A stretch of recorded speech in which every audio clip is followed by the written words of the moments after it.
Okay, it's 3 o'clock. Um, so as build, I'll go ahead and start. Um, I hope we get more people as we go. But what I wanted to do, and I first of all, I wanted to thank those of you who are supporting the channel and supporting my cause here. Where's Team Shay? Uh, it gets difficult sometimes when I think about that. But in fact, I just walked past a table and saw a picture of her as a little girl in her white boots, and it gets difficult. So where do I want to take Best of Us Investors?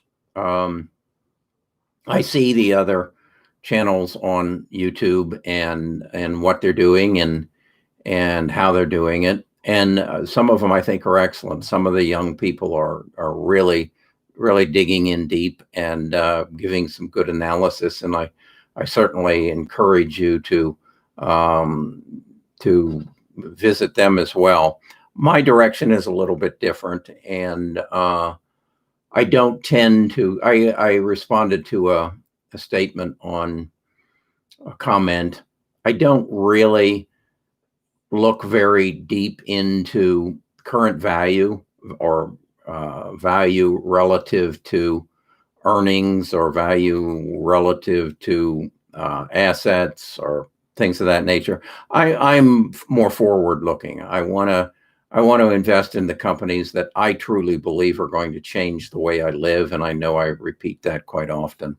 But that's what I want to do. I want to be in, and again, it's kind of crazy, but I think that the people who are going to change the way we live are the biggest companies out there right now, and they are Amazon, Google, um, Apple, Facebook, Microsoft, and that's because they've got the money. We just saw, as I reported in a video, I believe it's yeah, I think it was. I don't know if it's today or yesterday, about Google's company in England who is basically learning how to unfold protein. And my understanding of that is through the amino acids. They're basically learning how our body works and how over time it has created some faults, and then through CRISPR and genome sequencing, they can go in and use artificial intelligence and find a way to make corrections in our bodies. And again, I try to bring things to a level that I understand, and it's basically taking the flaws out of our car, if our body is our car, and extending its life expectancy. So, and that's Google. Google's doing that. Amazon announced a new super chip. And again, it's because Amazon can afford to pay the people that have the minds and the capability of doing these things. So with that in mind, I just don't, and the first question that was asked by BK all day, do you think it's okay to buy fractional shares of Google and Amazon? Hell yes. My goodness. These are the people who've got the money to buy the best of talent and are going to lead us into the future. And I don't care if it's 5G or it's biotech. And again, we know that Google is involved in the autonomous automobile business, and we don't know how deep and whether they are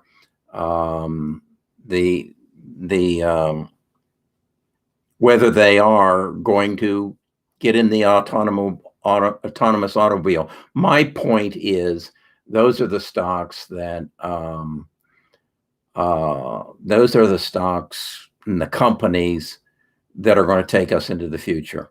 And that's what I want to focus on. Now, as a result of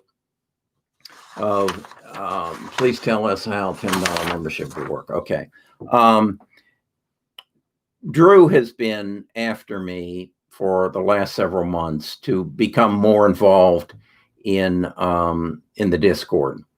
I find it complicated. I find it difficult, but he has promised me it will be something that he will drive and he will facilitate if I'll provide him with the information.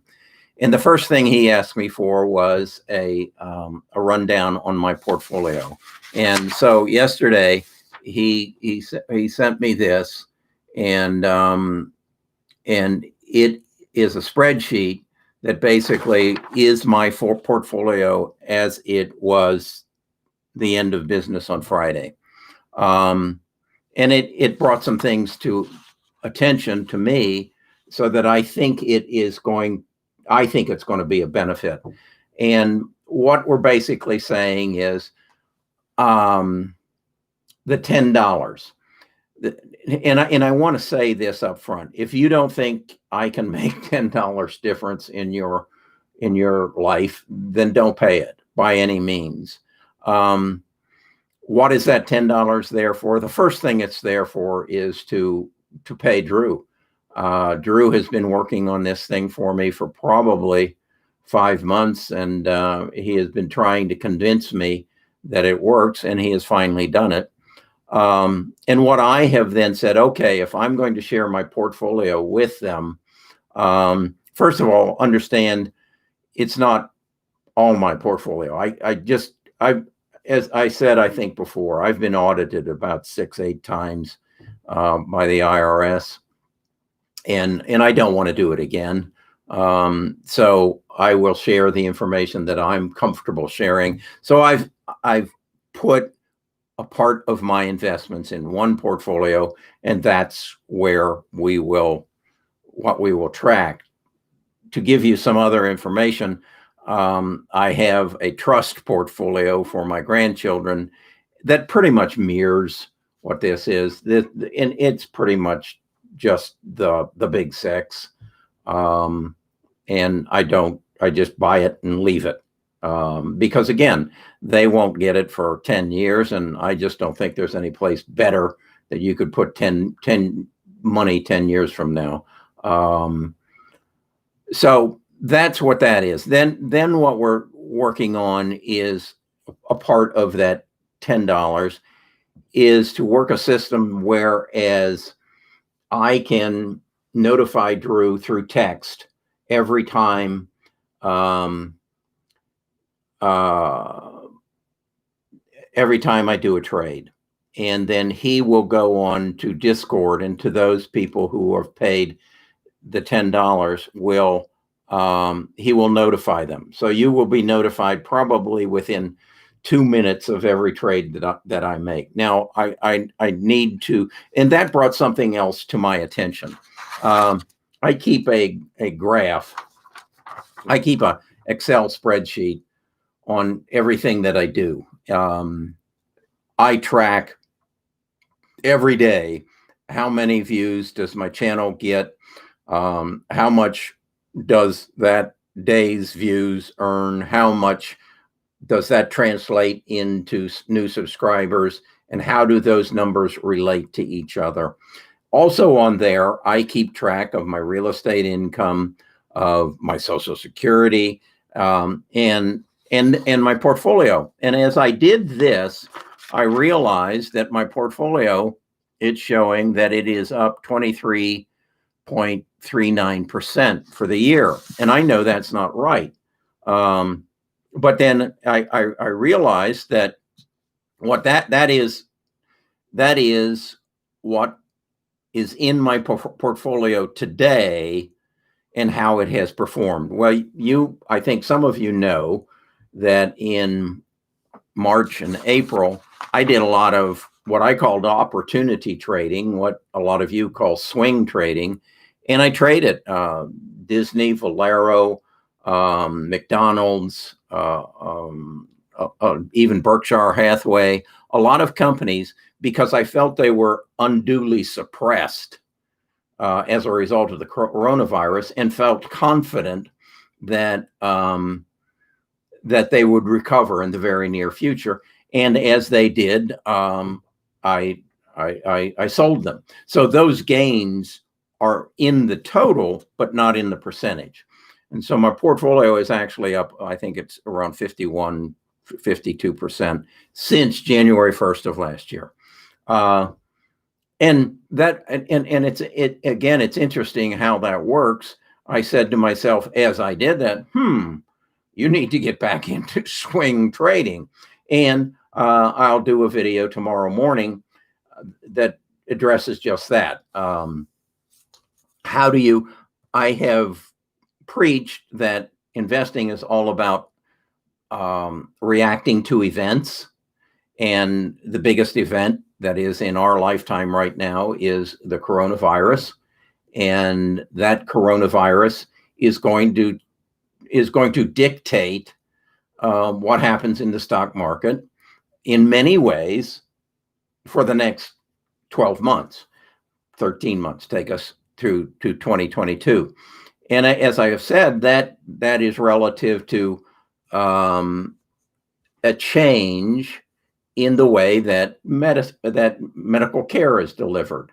Part of that medical care delivery is going to certainly become a part of our smart home, but more importantly, and what I think will happen, in what I'm seeing happen, is the biotech industry is going to explode. There has, as a result of the coronavirus and the finding of the pandemic, I think money has said, wow, we can do a lot more than what we've been doing, and we need to do a lot more than what we've been doing. And so even though the technology has been there and is evolving, it's now going there rapidly. Because I think there are people who are saying this world is going to change dramatically. I've referred to a couple of times a book that I've struggled through, Lifespan by David A. Sinclair, a professor at Harvard. And he was the one who first put me on the notion that if you can eliminate the diseases that kill you, cancer, Alzheimer's, heart disease, upper respiratory disease, if you can eliminate those diseases, you could live forever. And again, I equate that to my automobile, that when I bought the first my 56 Ford, it had a life expectancy of 50,000 miles, and now my BMW has 3 times that, maybe 4 times that. You can do that same thing with the human body. One is to monitor it such that it alerts you when something goes wrong. Okay, Apple's watch that has an electrocardiogram on it, my smart toilet, sort of things. But then beyond that, then when you improve the way that you deliver medicine through sequencing your DNA and understanding how your individual body works, we can deliver medicine much better, and thus increase your life expectancy. And then if as I say, that some of you will reach 150 years of age, by the time you get there, they'll be making spare parts or exchangeable parts through 3D printing. They're going to, if you need a heart, they aren't going to have to wait for somebody to die in a car wreck and be a donor. They're just going to print you a new heart. And that's, I think, that's a given. Now, that again brings in a whole new realm of questions, but we'll deal with those when we get there. So that's that's where I want to invest. I want to, and again, I like this because you're prompting me to look deeper. So tomorrow, okay, where I was going. Yesterday on the news, Nita and I watched the 5:30 news, Lester Holt, every evening. And the news let in, like it has for the last 8 months, how many people got the coronavirus, how many people died. And then they went to Dr.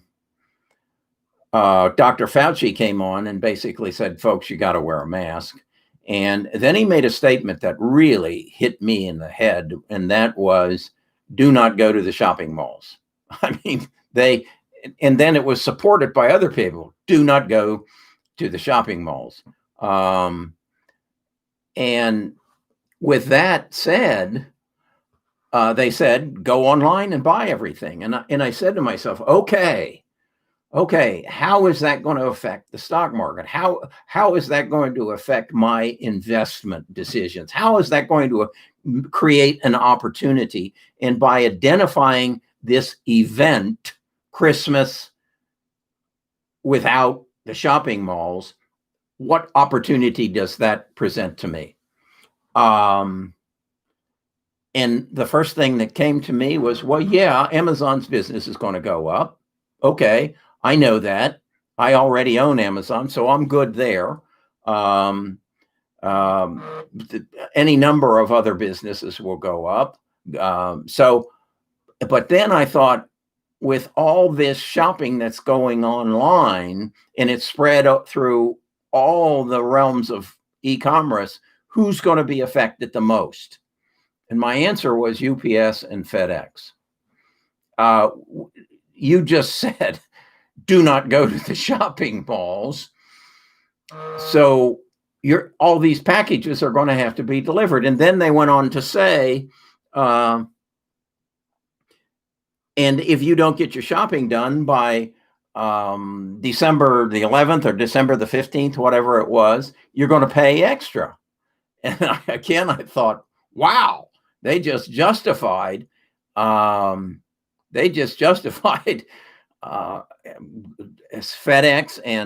and UPS for raising their prices for the end of the year. So I then spent this morning looking at UPS and FedEx and coming to a conclusion of which one do I want to own. Now, the other thing that I do that is a little bit different than I think most people is that I set a goal. And in this, I'm saying I want to gain at least 10% on my money in the period of time that I hold those stocks. And at the point I make my 10%, I have to make a decision. And that is, will I continue to hold it, or will I be satisfied with my 10% and go look somewhere else? And so that's kind of what I decided. As I looked, and you'll see this in tomorrow's video, I decided to buy UPS. So I will buy, I don't know how many shares of UPS. I've decided I'm going to put about $10,000 into it. Now, I know to some of you that's a big sum of money. Just take a zero off, or take 2 zeros off if this makes sense to you. If it doesn't, then that's up to you. But could the premium membership be written off tax-wise? Richard asks, could the 10% be written off tax-wise? I guess you're asking for your position. I don't believe so. I'm not an accountant, but I don't. Let me think that through a second. If you had a business of investing and you paid for advice, yes, you could. That would be similar to a subscription service if you had a business entity whose purpose was to invest in the stock market and make money. Yeah. then you could. But as an individual, no, I don't think you could. What are my thoughts on stem cell therapy? I don't know, Zian, whether I want to go there. That is, and I understand there are two parts of stem cell surgery. I think there's one part where you take it from unborn infants, and then I don't know enough about it to think about it. And that's kind of my attitude on life, is that I will concern myself with things that I have control over. My wife, Nita, asks me all the time, well, doesn't that upset you? Particularly when it comes to our kids and grandkids. Doesn't that upset you? No. If I can't control it, I don't worry about it. If someone does something to me and I take it for what it is, and I think part of that is respond to some of the comments that I get to some of my videos. Consider the source and move on. I don't know enough about stem cell surgery. So with that, okay. What do I think of ETFs? You pay a fee to own an ETF, much as you pay a fee to own a mutual fund. I think when I was in the mutual fund business, that fee could get as high as 3% a year. Depending upon how much money you had invested, that's a big fee. I have not looked into, and when you say ETFs, I think of ARK, because I think Kathy Woods and I think a lot alike, even though she dumped Illumina. And I've dug very deep into that because I do respect her. But you pay a fee. I suspect, and again, it's in there, it'll tell you, I suspect it's somewhere around a half or to 0.75%. And is it worth that? Yeah, if you aren't going to do any of the research for yourself, most are 0.3 to 0.75 on an ETF. Yeah.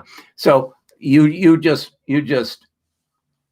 basically multiply what you've got in there times 0.3 to 0.5 to 0.75, and that's what you're paying them. My statement to you will be, it'll probably be more than $10 a month. So that's not justifying what we're doing. It's basically understanding what you're investing in. And so that's my take on that. And again, so you're going to see in this Discord my reactions to the short-term events that present themselves.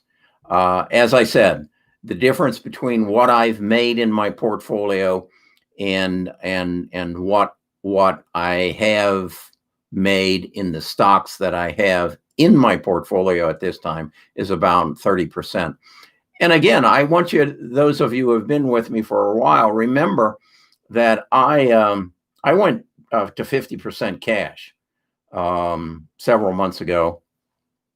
And in doing that, I sold a lot of the Amazon, Google, Apple, Tesla that I had in my portfolio, because what I did was I just went through the portfolio and divided everything by 2 and sold it. So a lot of the profits that I made in the big 6, I cashed in. Now, also for those of you who are new to my channel, I have 80% of the roughly $814,000 that's in these portfolios right now, or in this portfolio right now, in qualified accounts, in IRAs, between Nita and I. And thus, I can buy and sell inside there and not incur any capital gains, either short-term or long-term. And then when I do take my qualified distributions, I do not transfer stock from a qualified account to a to a non-qualified account, because again, if I transfer the stock from my IRA to a non-qualified account, say Nita and I's joint account, the cost basis moves with me. So what I do is sell it inside the IRA and then move the proceeds, and then I might just buy the stock right back. But again, I have reestablished my cost basis at a higher point. So that's how I go about it. And that's again part of what I preach, and that is keep more of what you make. There is no reason to move money from a qualified to a non-qualified account, IRA to a normal brokerage account, and then pay the capital gains on it. That doesn't make any good sense. But again, and I think what you need to recognize is that most brokerage, you're certainly not going to get that information from Robinhood. And again, I didn't get that information from E-Trade. I got that information from the experience I've had and knowledge I acquired as a financial advisor. And again, I think that's, the question relative to ETFs. Be conscious of where you own that ETF. If you, again, in an ETF, it's an exchange traded fund. So when Cathie Woods sells all of your alumina inside her ETF, inside your non-qualified account, you incur capital gains. You will get a 1099 on that come the end of the year. So there is something that's something that most people don't realize, is at that point you have given up the management of your money, and you've turned it over to somebody else. And that's good if they know more about you, know more than you do. But my question is, and it's like I just responded to a question. Someone said, do you think I should be investing X amount of dollars a month? Well, how would I know that? Because I don't know what your situation is. I don't know anything more about you than what you tell me. And that's true with an ETF. Cathie Woods doesn't know anything about you. She doesn't know what your mortgage payment is. She doesn't know what your debt load is. She doesn't know what your income is. She doesn't know what your tax situation is. All she does is she knows how to do research. And obviously she has some very strict rules on buying and selling of stocks. And if they fit you and you understand how they fit you, well, then yeah, go for it. But again, just saying that, I would feel better owning an ETF inside a self-managed IRA than in a non-qualified account, just because you're going to get a 1099 at the end of the year that you have no control over whatsoever. Okay? Understand that. It's controlling the assets that you have. So you're going to see in the Discord, if you so join, and there will be a free part of the Discord. If you're on the Discord and you're there to communicate with the individuals within the Discord, the other members, that's still going to be there, and there will be no charge for that whatsoever. The only part right now is looking at my portfolio, getting the notification of the trades, and then we're going to set up a section that is basically the insights.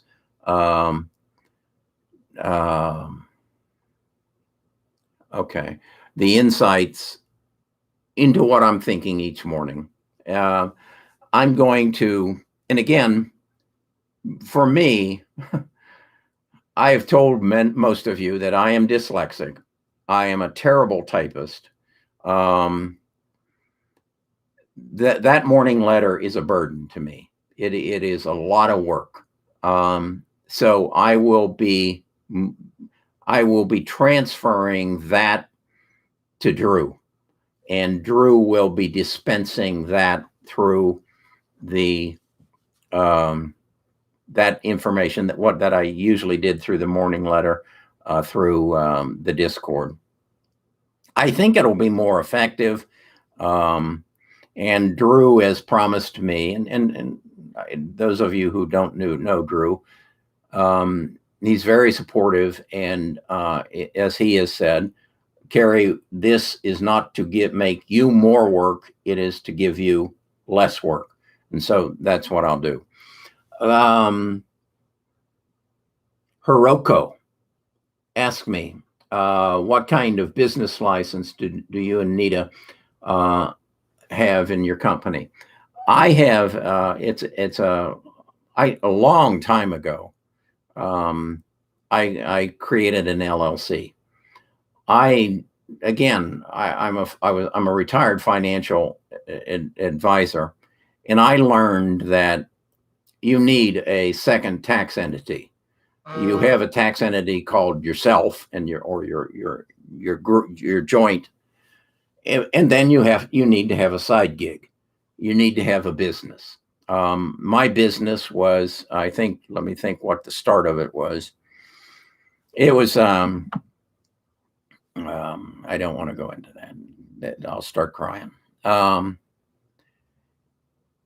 It was the start of Best of Us. Let me leave it at that. And I was doing some e-commerce work, and I was building websites, and I was having them built, and doing a lot of mail order and things of that nature.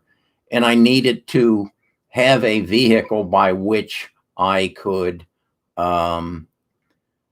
transfer that those expenses or write them off against my regular income. It was not a profitable business. The other element of it is that I was also a financial advisor at the time, and I was making a lot of money. And through the e-commerce work, I was exposing myself to some liabilities. In other words, I was doing business through the internet with people I didn't know. And I didn't know that 2 years from now, they might not sue me. So the LLC, LL stands for Limited Liability Corporation. So if I got sued, the LLC would get sued, and the amount that they could take from me would be limited to the assets held within the LLC.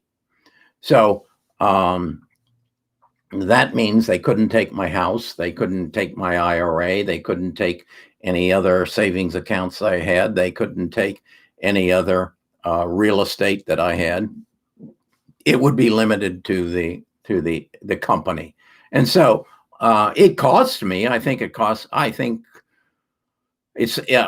actually incorporated in Delaware, and that's because Delaware's laws are less stringent than others, and they're cheaper.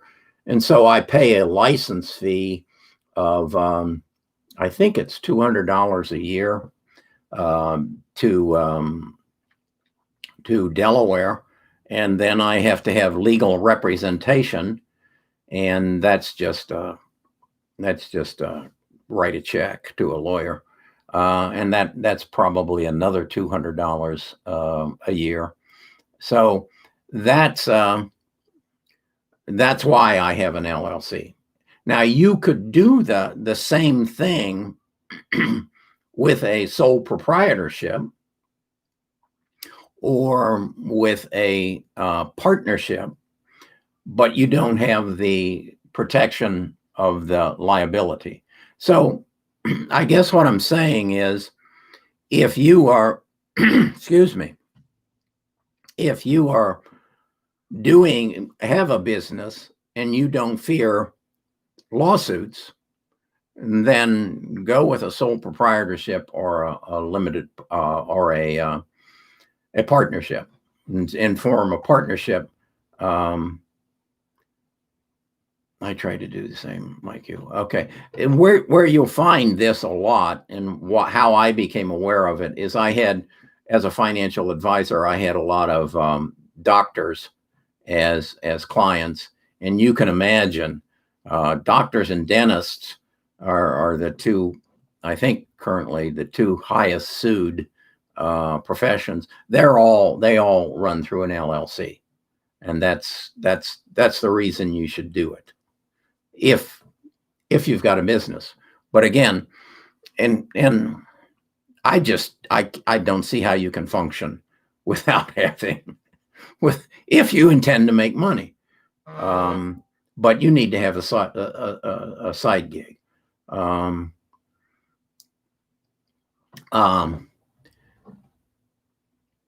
Zium, I'm glad you asked that. What are your thoughts on ChargePoint and Lion Electric?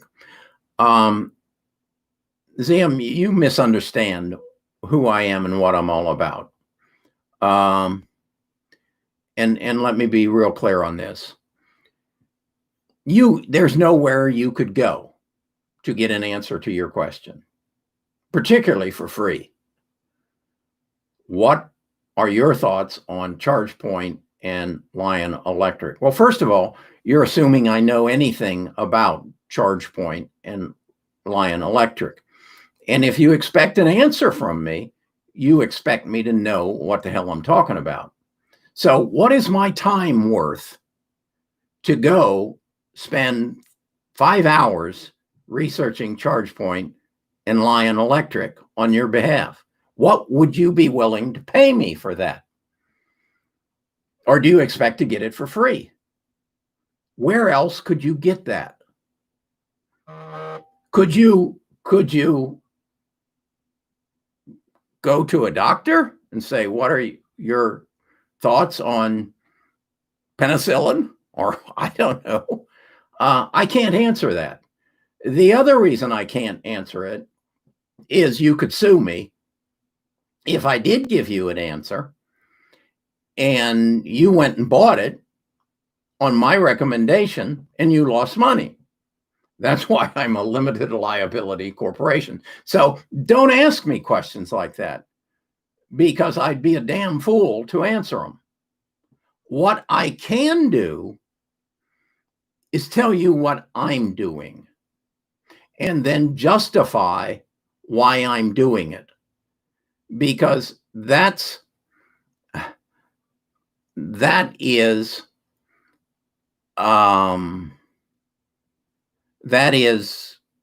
the only safe way to do it. Scott, you're saying own an umbrella policy. An umbrella policy usually has a limit of about $1 million, and it has nothing to do with someone suing you for false information or bad product or things like that. An umbrella policy ain't gonna protect you. A great video on the right way to do this, maximum protection. Yeah, I'm sure there's plenty in this day and age, in this world. If you have questions about legal matters, Google them. That's the best way to get the answer. But again, I want to go back to, don't ask me about individual stocks. I won't and I can't answer them. If you know something about it and you want to share it with me, that's okay. But don't ask me about individual stocks. You're just expecting too much of me. And particularly if you expect me to go spend my time to answer your question about something that you could do for yourself. That brings me to a point. I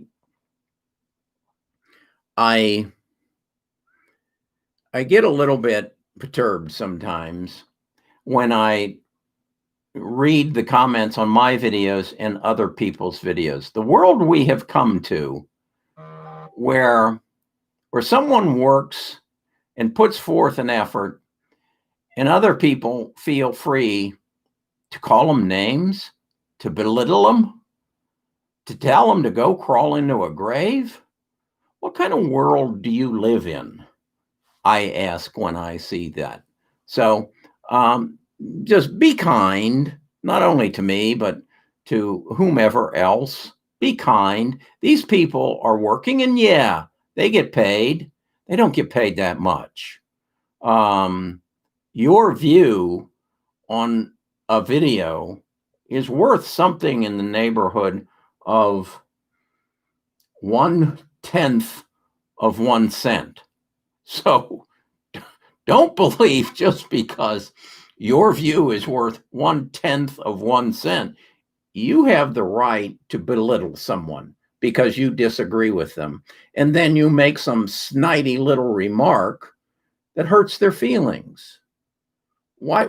And then you wonder, some people say, why don't you answer more comments? Because I don't want to get my feelings hurt all that much. So be kind. And that's just, I think I saw Gary Vaynerchuk did a video on that entirely. Just be kind and it'll come back to you. Okay. I do, though, value your input. And again, for those of you who weren't here, I value for your support. That means a lot to me, means a lot to Nita and I both. And again, I want to summarize my outlook for 2021. If you would have told me, and to give you some perspective, in 2019, my portfolio was up about 31%. And that was that for the last 4 years. That's pretty much what I was able to do. I basically do not believe in diversification. I believe in research and recognizing the companies that are going to change the way you and I live, and then exercising my privilege to invest in them. The reason I was in such a prime position was I saw the debt that was being created within our corporation or within our country. Go to the debtclock.org and you'll see we're up to 27 trillion. That started in January of 2000 at 20 trillion. It took us 200 years to get to 4 trillion. So it just gotten out of hand. And I knew that there were zombie companies running around that were going to collapse. And some of them did as a result of the pandemic, and some of them didn't because the government stepped in and printed some more money. So I was in a prime position and lucked out in March when the market collapsed and had the foresight to say, okay, thank you very much, and bought into the big six. I didn't buy into Tesla until Homer convinced me to do that. Homer is one of the tribe members. So what do I see for 2021? There is going to be some reckoning. What I think is too bad is the poor people are going to get hurt the worst. I just watched on Sunday morning, CBS's Sunday morning show, about the plight that so many people are in as a result of the losing their jobs, the position they have worked themselves into as a result of the forbearance on foreclosures and the moratorium on evictions, and how some of these people haven't paid their rent since March because the CDC said you landlord can't evict them if they have fallen into this position as a result of the coronavirus. And now all that rent's going to come due, if it all happens the way it says, on January the 1st, and all those people are going to be evicted. And then you also have to understand the position of the landlord. So they can't pay their mortgages because the renters aren't paying their rent. So that is going to have an effect on our economy, on the economies of the world, starting on January the 1st. But at the same time, as these poor people are going to be devastated, the wealthy people are buying more second homes than they ever have in the history of mankind. So we're coming back to what I fear most in this society is the division, the separation of the classes, those who have and those who don't have.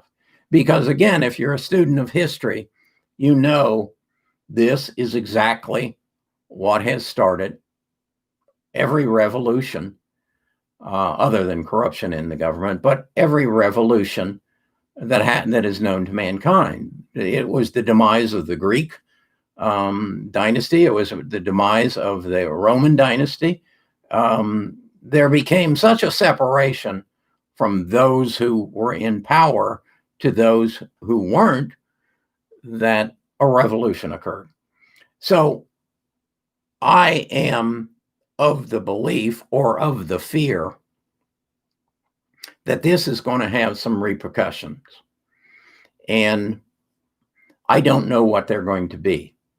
On the other hand, I see the emergence, or not even the emergency, just the emergence, the flood of technology that is coming into our world at the same time in the fields of 5G, of biotech, and electric vehicles and autonomous vehicles. I see that coming so fast that what I believe is that it's going to be a stock picker's market. And that is to say that those who are going to be affected by the financial strain that the economy is going to feel aren't going to survive. There's even talk that all these people who can't pay their rent that rent should be just forgiven. Well, if you forgive the rent, then you have to forgive the mortgage payment to the landlord. And if you forgive the mortgage payment to the landlord, you have to forgive the mortgage to the bank. So if I look at it from this point of view, that if I've got a house that somebody has been renting for the last 8 months and the rent was $1,000 a month, well, they get a note from the government that says your $8,000 is forgiven. And then if I'm the landlord, then I have to get a note that says that $8,000 rent that you didn't collect, such you could not pay your mortgage, that is forgiven. And so your bank cannot hold you accountable any longer. So the bank has to raise its hand and say, okay, then give me $8,000. And what that looks like to me is a printing press printing money, more money. Now, can that happen? Sure, that can happen. I don't think you'll ever get it through Congress, but it could happen. So if that doesn't happen, and come back this way now, the banks don't get their $8,000. I don't get my $8,000, and the renter doesn't get their $8,000. What happens then? I think the renter ends up on the street, who then becomes a dependent of the social systems. I think I lose the house. I think the government, or no, the bank loses the payments and thus cannot pay their investors, and they go bankrupt. So my point is, this all tumbles backwards. And I just don't see that we've got the people in Washington that can solve this. I really don't. So I think there will be a point where they will throw their hands up and say, that's all we can do. And if it's not enough, let the chips fall where they may. And I think you will see some level of a reset on some companies that are going to be affected by this part of the collapse of our economy. Who are those companies? Well, if I'm a renter and I'm out on the street,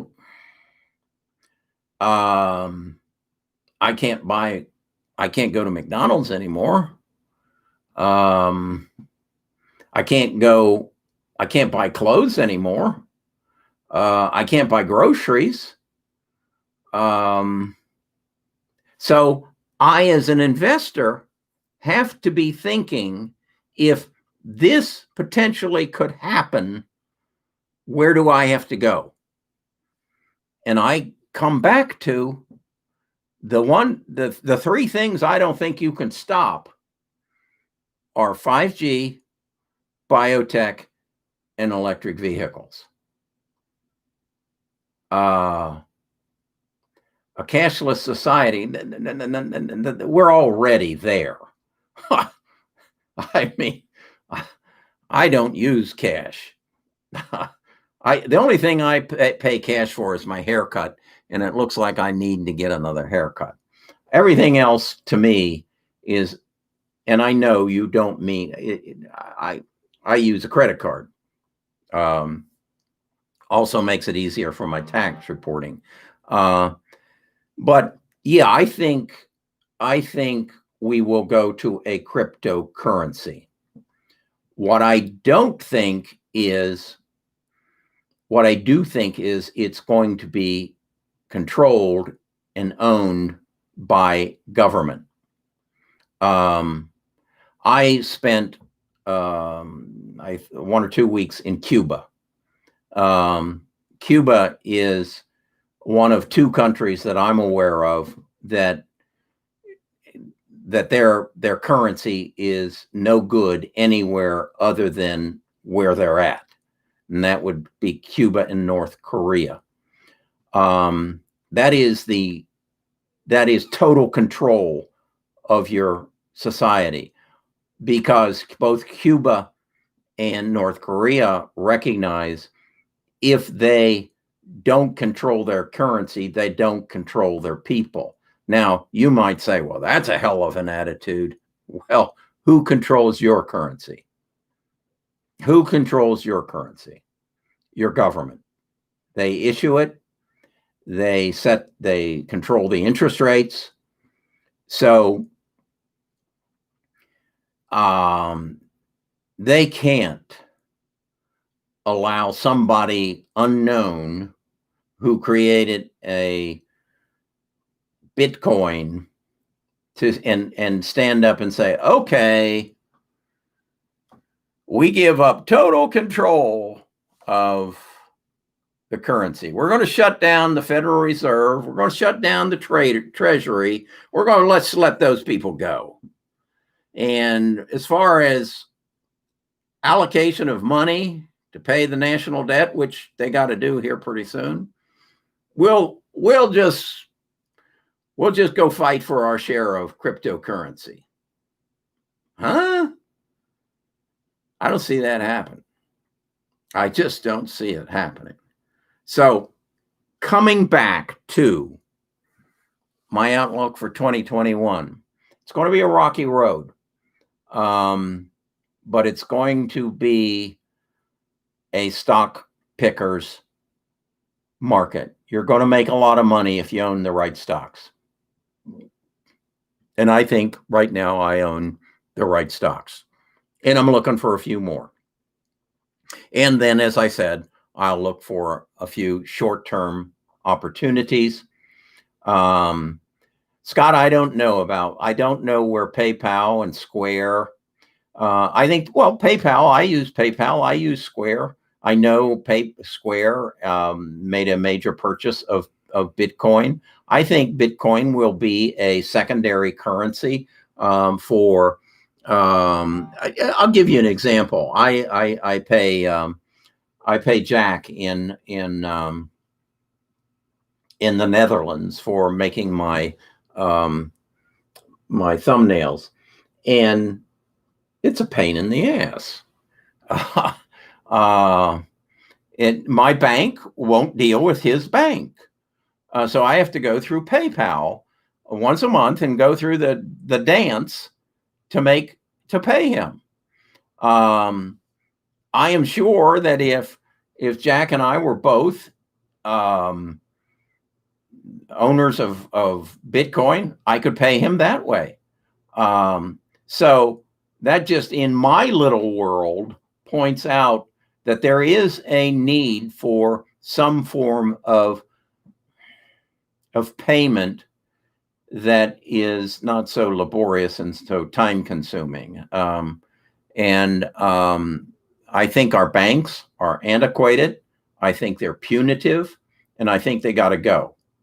And this collapse of forbearance and the issues relative to eviction just might be the card that folds them up. I don't know. But as I say, or I will say, that's above my pay grade. I don't have a strong enough understanding of that. My strength is seeing into the future and then using my past experience to interpret what the future might bring. So, okay, that is an hour. I actually started 10 minutes early because I wasn't confident that the whole thing was going to come up. So I hope if people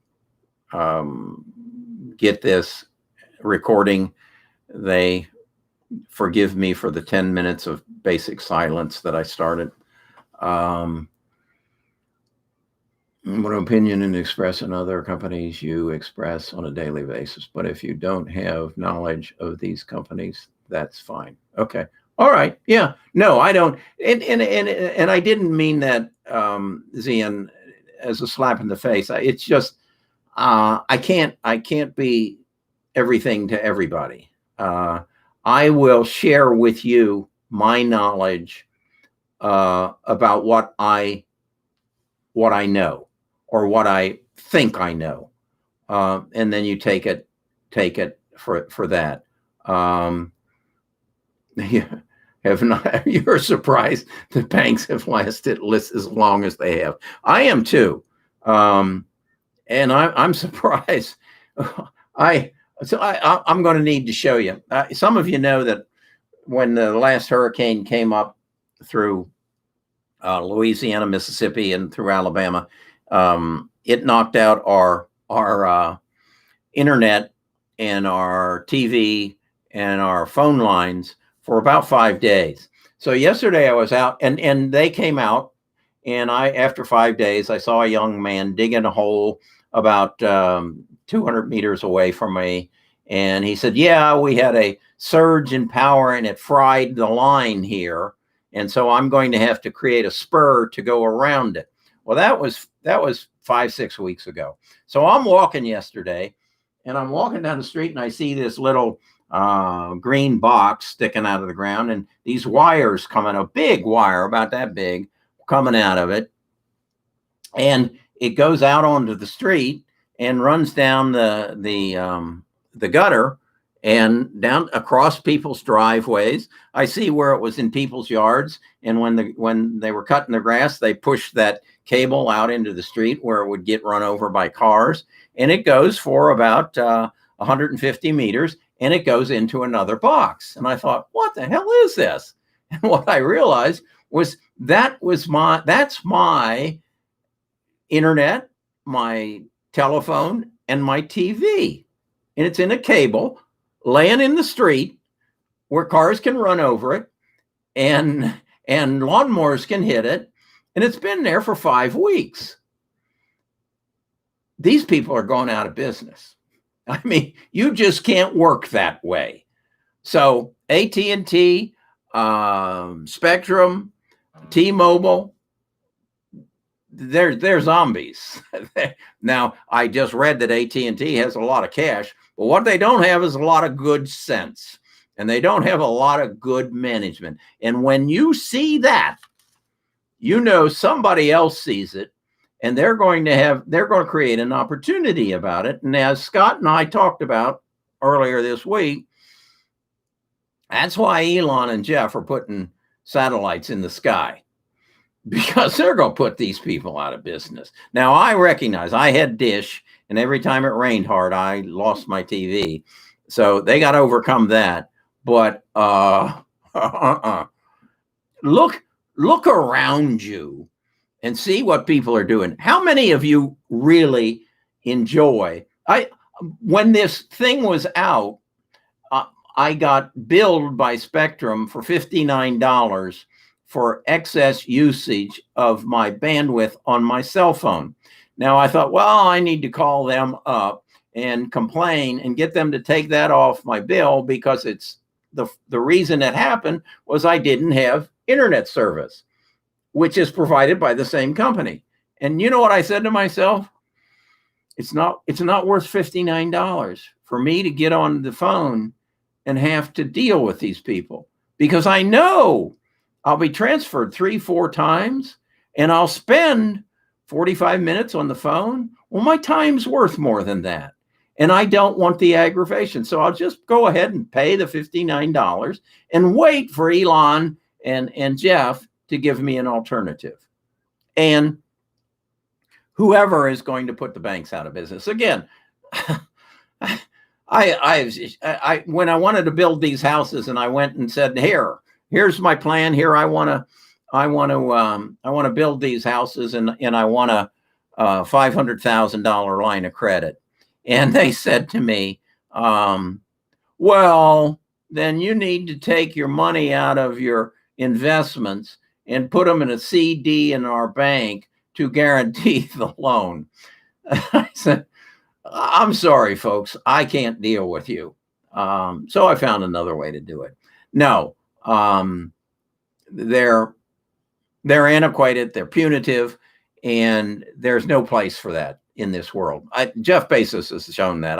I've told you the story where I ordered the wrong printer I took it out of the box. I put it up, hooked it up, realized it was the wrong printer.